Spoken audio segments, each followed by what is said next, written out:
All right. Wait. Go ahead. All right, Justin Berg, Bearcat Journal, got Cashmere Wright here. Going back in time to his senior year at Syracuse, Martin Luther King Day. Now, you got hurt against DePaul. And what exactly was the injury? It was a knee. Yeah. Just grab it and use it. I sprained my MCL, which was I was supposed to be out 4 to 6 weeks, and I played in 8 days. Yeah. Because you didn't play the Marquette game. No. And that was SK had that big night. Right. Then you come back, and everyone was thinking, like, is he going to play? I mean, is there really any need for him to play? It's a road game. And how did you decide to play? It was my last time playing in the Caribbean. It was my senior year, and I felt like we needed that win. Like we needed that win because it would have propelled us to so much of a higher ranking and a better chance in the playoffs. In the tournament, yeah.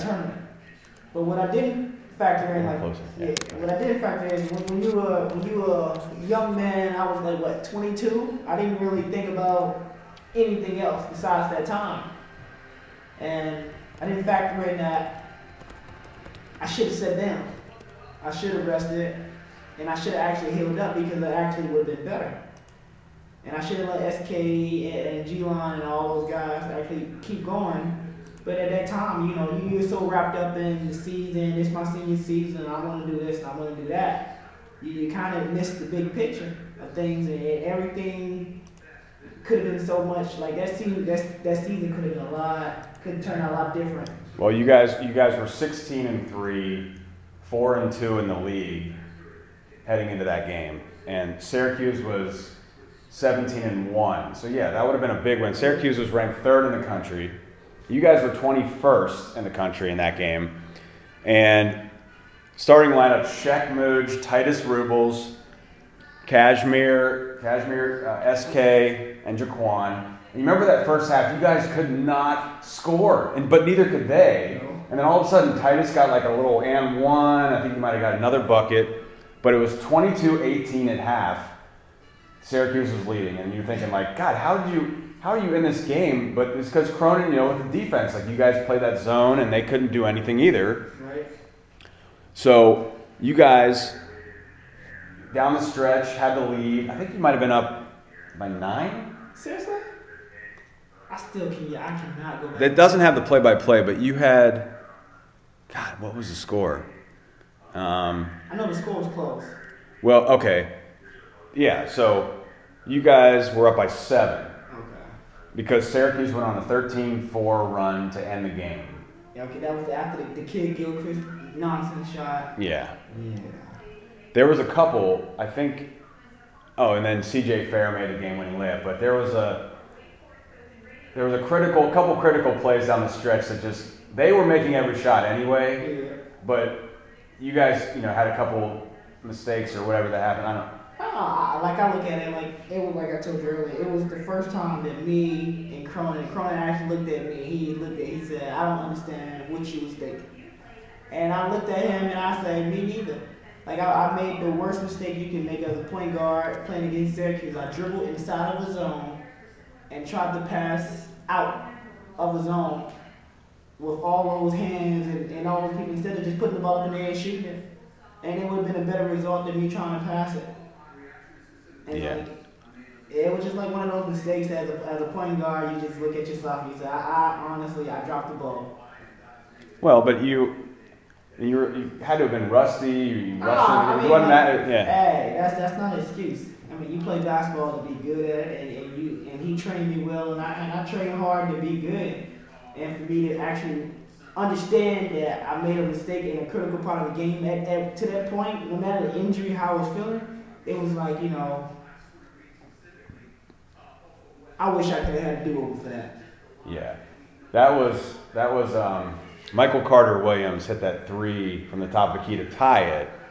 And they had gotten a couple buckets. I think Trish maybe made a jumper and somebody else scored. Yeah.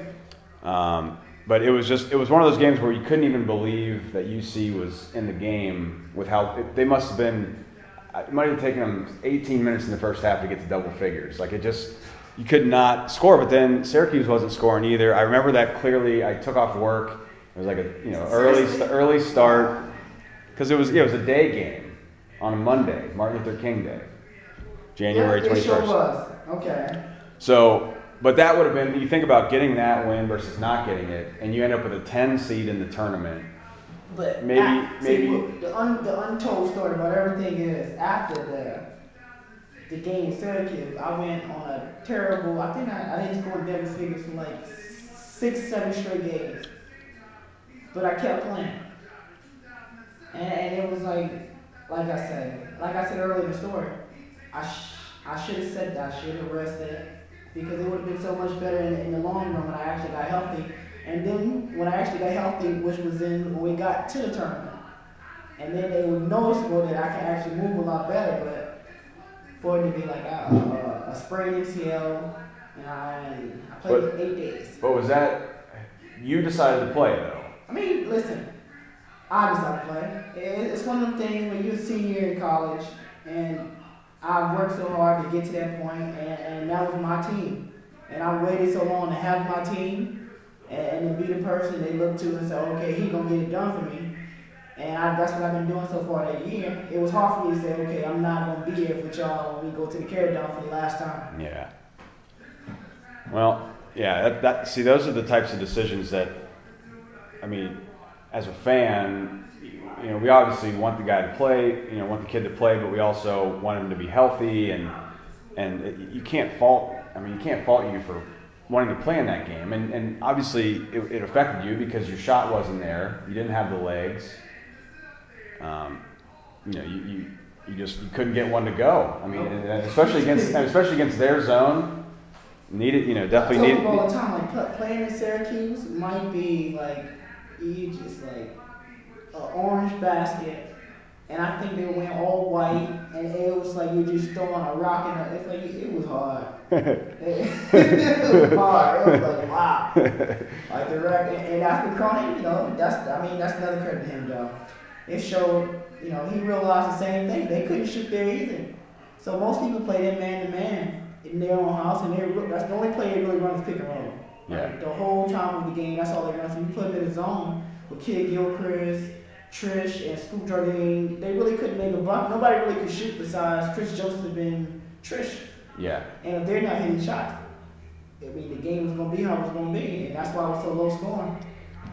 Yeah, and that's, again, I mean, I think a lot of people talk about the offense all the time with UC, but Mick's philosophy, he just will not waver, is that we're going to try to disrupt the other team from scoring, especially on the road. And then that'll give us a chance to win when we finally start getting some shots to go. Right. Otherwise, if you just try to play up and down with them and just roll with and just keep trying to score, when they're at home and they get a roll going, you can't stop them. Yeah. See, that's why during that time, if you ever realize, he's really good on road games. Like during my era, we were really good on road games. Like we used to call ourselves the road warriors. Yeah. Like we felt like we could win any game on the road because we knew we were gonna play D. No matter what happens, we was gonna play D. So you wasn't gonna score on us.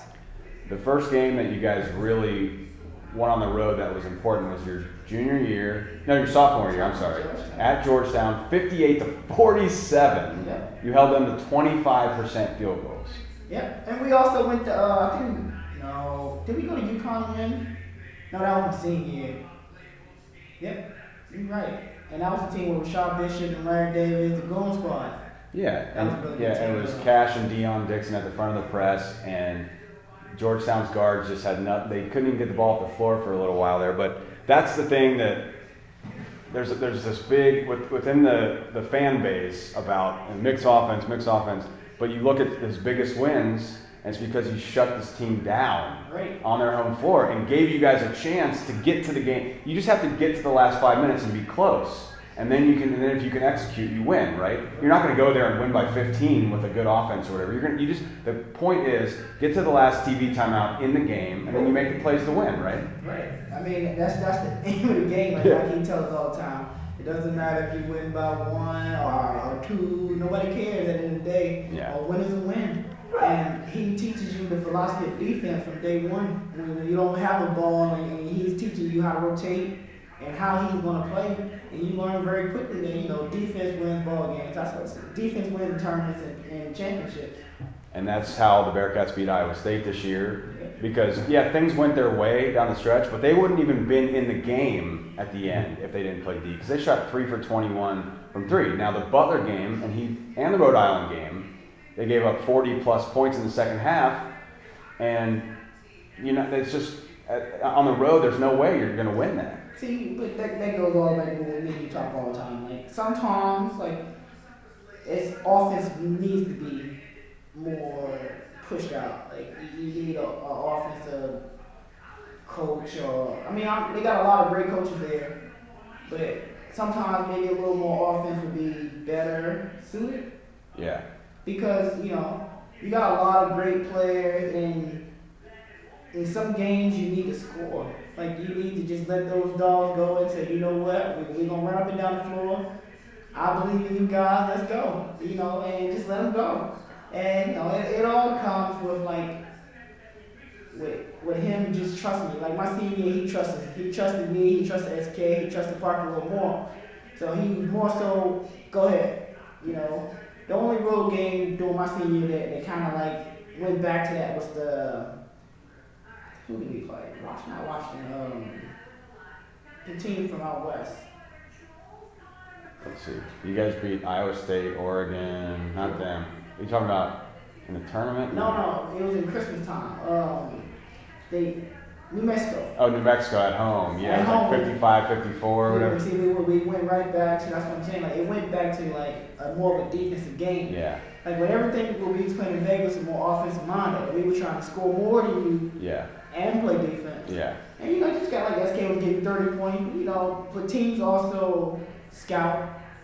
And their objective is also to stop you too. Right, and the teams want to keep you from running and playing up and down, so it ends up becoming those rock fights. Right. And you're going to see a lot of those this year, even in conference play. But even so, the offense is better. It is. You can look at just efficiency-wise, it's better, and it can get even better because they haven't really shot the ball well from 3 at all. Right. So if they can make some threes, all of a sudden you could be close to unstoppable because if you're going to keep playing D, but. The thing is, they've been good. They've been better offensively without making threes. That's his whole deal. He wants to put those foundations in of when shots aren't going in, we can still win. Right. So if shots do go in, you can beat anybody. Right. And see, that's the point of it. Yeah. If shots actually go in and they're in the right position to make those shots, but they also have to be ready. That's something he can't coach. That's something the players got to have. And you got to be ready for those shots. You got to be ready to take those shots. And it takes a real person and a real athlete, and they have that. They have those people that are willing to miss those shots. Because sometimes that's what it takes. You got to be willing to take the shot and take the criticism that comes with missing it, and even the heat that's going to come from Cronin when you miss the shot that he thinks that you shouldn't have took. See, and people laugh, but that's the truth. You got good players are able to make shots that coaches think are bad shots, but they become good shots so much because they practice on those bad shots that are good shots. Right. It's crazy that makes sense. Yeah, it makes sense though, really. But either way, the defense does have to get a little better. And Mick said that after the game the other night about the 2 losses. They gave up 45 to Rhode Island and then 40 to Butler last Saturday. So that's still going to be the key, especially when you have 9 road games in the conference.